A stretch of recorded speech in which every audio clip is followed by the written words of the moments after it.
BA part 1 लोक प्रशासन paper number 1। हमने पिछले लेसन में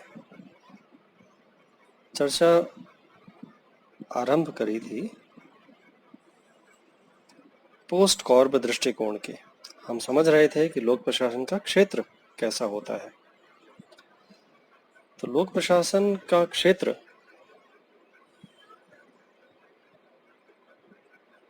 में 4 दृष्टिकोण हम समझेंगे।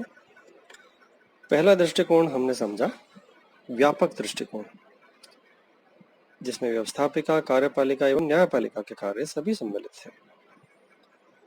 दूसरा दृष्टिकोण संकुचित दृष्टिकोण, जिसमें कार्यपालिका शाखा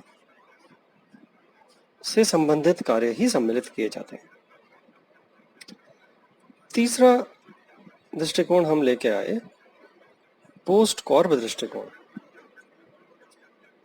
यह लूथर गुलेग द्वारा एक एक्रोनिम बनाया हुआ है, एक शॉर्ट फॉर्म है कुछ शब्दों का, जिनके पहले अक्षर POSDCORB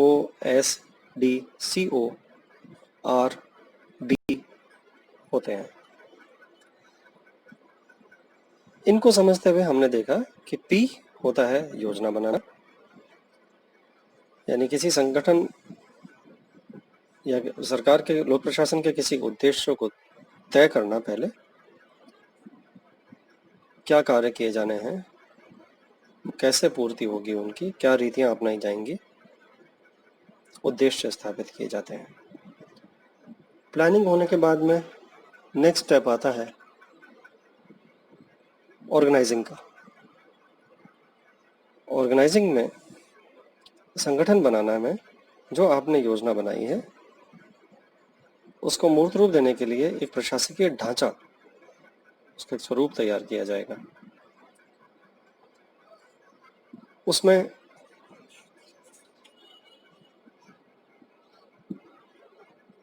क्या विभाग होंगे, कैसे कार्य होंगे, क्या उनकी पावर्स होंगी, उनकी शक्तियां होंगी, और आपस में उनमें समन्वय कैसे होगा, इस बारे में चिंता करके, उस बारे में चिंतन करके संगठन को स्वरूप दिया जाता है।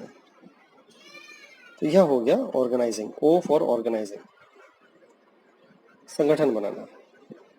अगला स्टेप है स्टाफिंग का।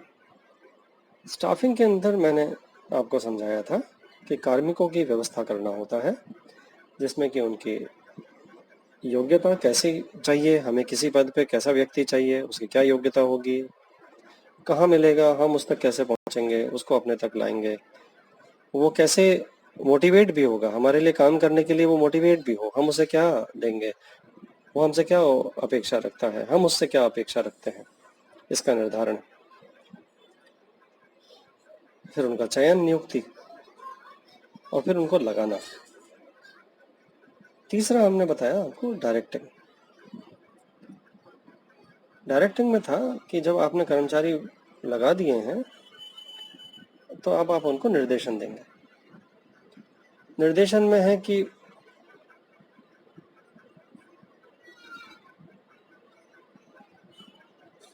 जो कर्मचारी वर्ग संगठन के अंदर नियुक्त किया गया है उसको उद्देश्य पूर्ति करने के लिए उच्च स्तर के अधिकारी अपने कर्मचारियों को निर्देशित करके उनसे कार्य करवाएंगे। नेक्स्ट स्टेप आता है इससे अगला, समन्वय करने का। जब प्रशासन का एक ढांचा तैयार किया गया तो उसमें विभिन्न विभाग बनाए गए, उसमें अनेक अधिकारी कर्मचारी नियुक्त किए गए, वो सब अपना कार्य कर रहे हैं, विभिन्न भागों में कर रहे हैं, अलग अलग कार्य होंगे, उनमें आपस में परस्पर संबंध होना बहुत जरूरी है। और परस्पर सभी विभागों में, भागों में, संगठन के भागों में समन्वय स्थापित करना एक बहुत महत्वपूर्ण कार्य होता है। एक विचारक रहे हैं चेस्टर बर्नार्ड, जिन्होंने बोला कि समन्वय तो प्रशासन का हृदय है, it is at the heart of the administration. तो समन्वय बहुत महत्वपूर्ण माना गया है। समन्वय किसी कार्य को साथ करने के समय भी हो सकता है, समन्वय कार्यों के सीक्वेंस में एक के बाद एक भी हो सकता है, यानी एक भाग एक कार्य करेगा और उसका जो पूर्ण होने के बाद दूसरा भाग उस कार्य को आगे करेगा, तो ये सीक्वेंस में भी हो सकता है। और दोनों का तालमेल एक समय पे भी हो सकता है, दोनों भाग एक ही समय पे परस्पर काम कर रहे हैं समन्वय से। तो सीक्वेंस से या सेम टाइम पे कोऑर्डिनेशन से जो होते हैं हमारे संगठन के आउटकम्स, जो उसके प्रतिफल होते हैं, जो कार्यों का निष्पादन होता है, वो बहुत अच्छे तरीके से हो पाता है। इसके बाद आता है प्रतिवेदन करना, रिपोर्टिंग, आर फॉर रिपोर्टिंग, प्रतिवेदन करना। इसका उद्देश्य वरिष्ठ तथा निम्न कर्मचारियों के कार्यों के संबंध में निरीक्षण अधिकारियों को सूचित रखना है। इसका उद्देश्य निरीक्षण के लिए अभिलेख तैयार करना भी है। यानी जो डायरेक्शन डी से दिया गया है, डी ऊपर था, 2 स्टेप पहले डी था जिसमें निर्देशन कर रहे थे, तो जो निर्देशित किया गया है, जो कार्य करवाए जा रहे हैं, उनकी स्थिति क्या है, क्या कार्य पूरे हो रहे हैं, नहीं हो रहे हैं, कोई दिक्कतें आ रही हैं, कोई उलझन है, कोई समस्याएं हैं, या आसानी से निष्पादित हो रहे हैं। निष्पादित हो रहे हैं तब भी उनका प्रतिवेदन होना जरूरी है, निष्पादित नहीं हो पा रहे हैं तब भी उनका प्रतिवेदन होना बहुत जरूरी है। तो प्रतिवेदन अधिकारी भी होते हैं। उच्च अधिकारियों को बीच में मध्य स्तर के ऊपर प्रतिवेदन अधिकारी नीचे के होने वाले कार्यों का ऊपर की तरफ प्रतिवेदन करते हैं कि अमुक कार्य हो रहे हैं, अमुक कार्य पूर्ण हो चुके, अमुक कार्य चल रहे हैं और अमुक कार्य होने बाकी हैं, या इनमें ये समस्याएं आ गई हैं, तो उनको ठीक कैसे किया जा सकता है। ये सब प्रतिवेदन के दायरे में आता है। प्रतिवेदन अगर ना हो तो ऊपर देने वाले जो डायरेक्शन वाला जो स्टेप था, निर्देशन देने वाला, वह पूरा हुआ या नहीं हुआ, या फेल हो गया, या अपने कार्यों के अंदर, अपने निर्देशनों के अंदर वो सक्सीड कर गया, ये पता ही नहीं चलेगा। इसलिए प्रतिवेदन एक बहुत इंपॉर्टेंट, बहुत अहम स्टेप होता है। तीसरा है, मैं लास्ट इसमें पॉइंट है बी फॉर बजटिंग। इसके अंतर्गत हम वित्त व्यवस्था का संक्षिप्त अध्ययन करते हैं। यानी किसी भी संगठन को चलने के लिए वित्त की आवश्यकता होती है। वित्त की व्यवस्था, उसका आना, उसका खर्च होना और उसका अकाउंट्स बनना, ये सब बजटिंग के अंदर। बजटिंग में उसकी रिक्वायरमेंट, उसकी आवश्यकता कितनी है, उस वहां से शुरू होती है बात। और फिर धन आएगा कहाँ से, व्यय होगा कैसे, अलग अलग भागों को कितना कितना खर्च होगा, इसके बारे में एक जानकारी होती है। तो हमने देखा कि पोस्ट कॉर्प दृष्टिकोण जो प्रशासन को समझा रहा है कि लोक प्रशासन के क्या कार्य होते हैं या प्रशासन के क्या कार्य होते हैं। जब गुलेख ने ये बातें करी थी तो लोक प्रशासन के दृष्टिकोण से नहीं करी थी, ये उन्होंने प्रशासन के दृष्टिकोण से की थी कि किसी भी संगठन के अंदर जो प्रशासन होता है उसके ये महत्वपूर्ण कार्य हैं पोस्ट कॉर्प। तो यह दायरा है, यह क्षेत्र है जिसमें लोक प्रशासन भी काम करता है। तो यह भी एक दृष्टिकोण है, लोक प्रशासन का दृष्टिकोण, जिसके तहत वो कार्य कर रहा होता है। अब लेकिन पोस्ट कॉर्प की कुछ आलोचनाएं भी हैं। पोस्ट कॉर्प की उपयुक्त क्रियाएं लोक प्रशासन के सभी संगठनों में पाई जाती हैं। प्रशासन के किसी भी क्षेत्र में ये प्रशासनिक क्रियाएं समान रूप से काम में आती हैं। पोस्ट कॉर्प को लोक प्रशासन की महत्वाकांक्षाओं का एक भाग मानना चाहिए, पूर्ण लोक प्रशासन नहीं। यह दृष्टिकोण संकुचित है तथा प्रशासन के लिए कुछ महत्वपूर्ण आवश्यक बातों की उपेक्षा करता है। ये माना जाता है, हम इसमें यह कहना चाह रहे हैं कि हालांकि पोस्ट कॉर्प में काफी सारी बातें तो शामिल हो गई हैं, लेकिन कुछ महत्वपूर्ण आवश्यक बातें थोड़ी सी इग्नोर हो गई हैं।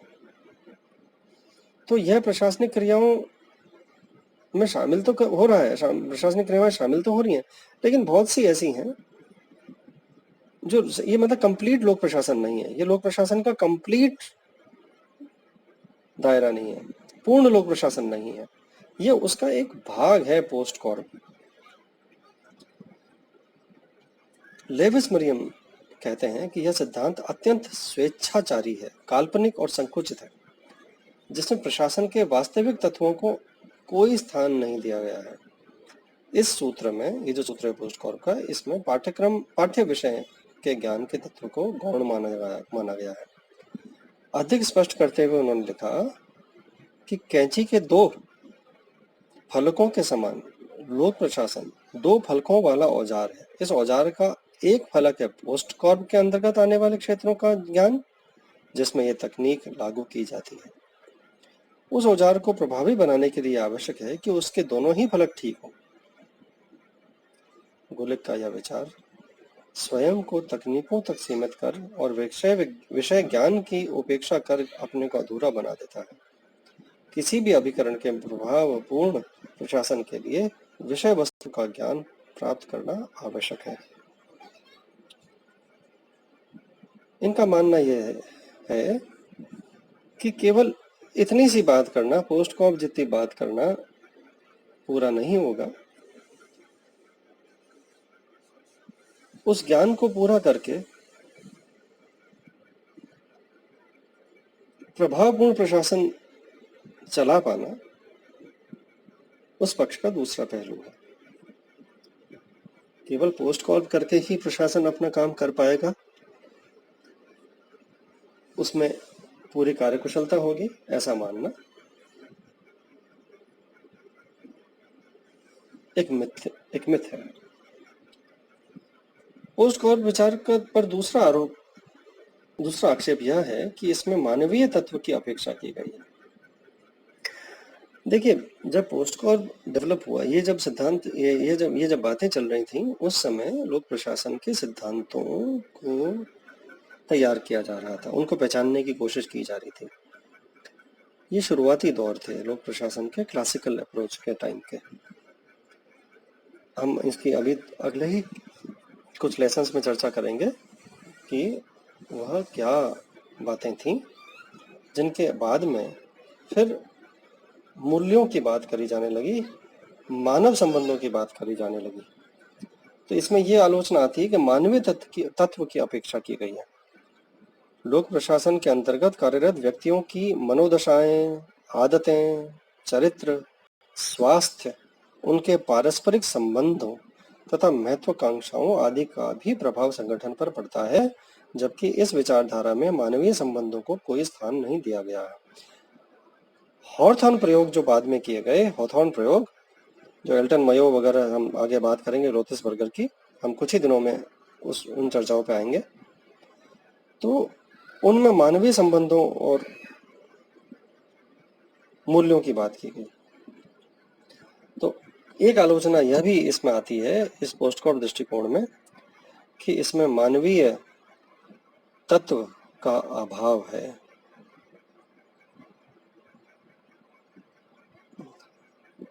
मानवीय संबंधों और उत्पादनकर्ताओं के कार्य करने की स्थितियों पर भी उत्पादन निर्भर करता है, ऐसा बाद में व्यवहारवादी जो विचारक आए, उन्होंने इसको इंगित किया, इस तरफ इसको इंडिकेट किया, उसको समझाया।